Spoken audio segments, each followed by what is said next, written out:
Hello guys, welcome back to my channel. ഇന്ന് നമ്മൾ ബൈക്സിൻ്റെ miniature കളക്ഷൻസുമായിട്ടാണ് വന്നിരിക്കുന്നത്. ഇത് എൻ്റെ കയ്യിലുള്ള കുറച്ചൊരു ബൈക്സിൻ്റെ മിനിയേച്ചർ കളക്ഷൻസാണ്. ഇത് മെയ്സ്റ്റോ എന്ന ബ്രാൻഡിൻ്റെയാണ്. അത്യാവശ്യം നല്ല ക്വാളിറ്റിയും നല്ല ഫിനിഷിങ്ങോട് കൂടിയാണ് മെയ്സ്റ്റോ എന്ന ബ്രാൻഡ് ഇത് ബിൽഡ് ചെയ്തിരിക്കുന്നത്. ഇത് ട്രിവാൻഡ്രം ലുലു മോളിൽ നിന്നാണ് ഞാനിത് മേടിച്ചത്. പെർ പീസ് ഏകദേശം 600 രൂപയാണ് വരുന്നത്. ഒത്തിരി കളക്ഷൻസ് ട്രിവാൻഡ്രം കൊച്ചി ലുലു മോളിലുണ്ട്. ഈ മെയ്സ്റ്റോ എന്ന ബ്രാൻഡ് നല്ല ക്വാളിറ്റിയിലും നല്ല ഡീറ്റെയിലോട് കൂടിയാണ് ഈ ഒരു മിനിയേച്ചർ കളക്ഷൻസ് ബിൽഡ് ചെയ്തിരിക്കുന്നത്. നമുക്ക് ആദ്യമായിട്ട് ഡുക്കാറ്റിയുടെ V4S സ്ട്രീറ്റ് ഫൈറ്റർ V4S എന്ന് നോക്കാം. ഭയങ്കര ഡീറ്റെയിലിംഗ് ആണ് കൊടുത്തിരിക്കുന്നത്. ഇത് ശരിക്കും പറഞ്ഞാൽ പെയിൻറ്റ് ചെയ്തെടുത്തതല്ല, പ്ലാസ്റ്റിക്കിൻ്റെ കളർ തന്നെ ആ ഒരു സെയിം കളറാണ്, അല്ലാതെ പെയിൻറ്റ് ചെയ്തൊന്നുമില്ല. സോ സ്ക്രാച്ച് പറ്റിയാലും കളർ ഡിഫറൻസ് ഒന്നും അറിയത്തില്ല.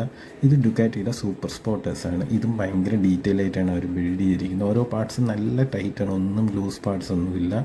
പിന്നെ സ്റ്റാൻഡ് എല്ലാം കൊടുത്തിട്ടുണ്ട്. സോ നമുക്ക് ഈസി ആയിട്ട് എവിടെയെങ്കിലും വെക്കാനും പറ്റും ഡിസ്പ്ലേ ചെയ്ത്. ഇത് ഡുക്കാറ്റിയുടെ സ്ക്രാംബ്ലർ മോഡലാണ്. ഇതും അത്യാവശ്യം നല്ലൊരു ക്വാളിറ്റിയിലാണ് അവർ ബിൽഡ് ചെയ്തിരിക്കുന്നത്. കൂടാതെ ഒരു സസ്പെൻഷൻ്റെ ഒരു ഫീലൊക്കെ നമുക്ക് കിട്ടും നമ്മളിത് വയ്ക്കുമ്പോൾ. ഇത് കാവാസാക്കിയുടെ നിഞ്ച H2 എന്ന് പറയുന്ന ബൈക്കാണ്. ഇതൊരു കാർബൺ ഫൈബർ ഫിനിഷ് കിട്ടാൻ വേണ്ടിയാണ് അവർ ഈ ഒരു ഗ്രേ കളർ കൊടുത്തിരിക്കുന്നത്. ഇത് അത്യാവശ്യം നല്ല ക്വാളിറ്റി ഉണ്ട്, നല്ല ഡീറ്റെയിലിംഗ് ഉണ്ട്, ഒറിജിനൽ ബൈക്ക് പോലെ തന്നെ. ഇത് ഡുക്കാറ്റിയുടെ ഡയാവൽ എന്ന് പറയുന്ന ബൈക്കിൻ്റെ മോഡലാണ്. ഇത് അത്യാവശ്യം നല്ല ക്വാളിറ്റിയിലാണ് അവർ ബിൽഡ് ചെയ്തിരിക്കുന്നത്.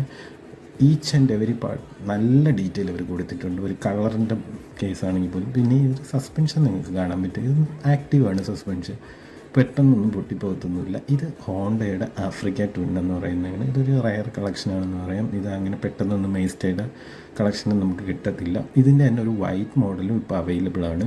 ഇത് ഞാൻ റീസെൻ്റ്ലി ലുലു മോളിൽ പോയപ്പോൾ മേടിച്ചതാണ്. ട്രിവാൻഡ്രം ലുലു മോളിൽ നിന്ന് ഏകദേശം 600 രൂപയാണ്. ഇതും അത്യാവശ്യം നല്ല ഡീറ്റെയിലിംഗ് ക്വാളിറ്റിയോടെയാണ് അവർ ഉണ്ടാക്കിയിരിക്കുന്നത്. ഇത് KTMൻ്റെ സൂപ്പർ ഡ്യൂക്ക് എന്ന് പറയുന്ന ബൈക്കാണ്. ഇതൊരു കുഞ്ഞൻ ബൈക്കാണ്. ഇത് മെയ്സ്റ്റോയുടെ അല്ല, ഇത് ഹോട്ട് വീക്കിൾസിൻ്റെയാണ്. അത്യാവശ്യം നല്ല ക്വാളിറ്റി ഉണ്ടെന്ന് ഞാൻ പറയാം. സോ ഇതാണ് എൻ്റെ കയ്യിലുള്ള ബൈക്കിൻ്റെ മിനിയേച്ചർ കളക്ഷൻസ്. സോ അടുത്തൊരു വീഡിയോയിൽ നിങ്ങൾക്ക് ഞാൻ കുറച്ചുകൂടെ ഒരു ബിഗർ മിനിയേച്ചർ കളക്ഷൻസ്, കാർ കളക്ഷൻസുമായിട്ട് വരുന്നതാണ്. അതുവരേക്കും സീ യു, ബൈ.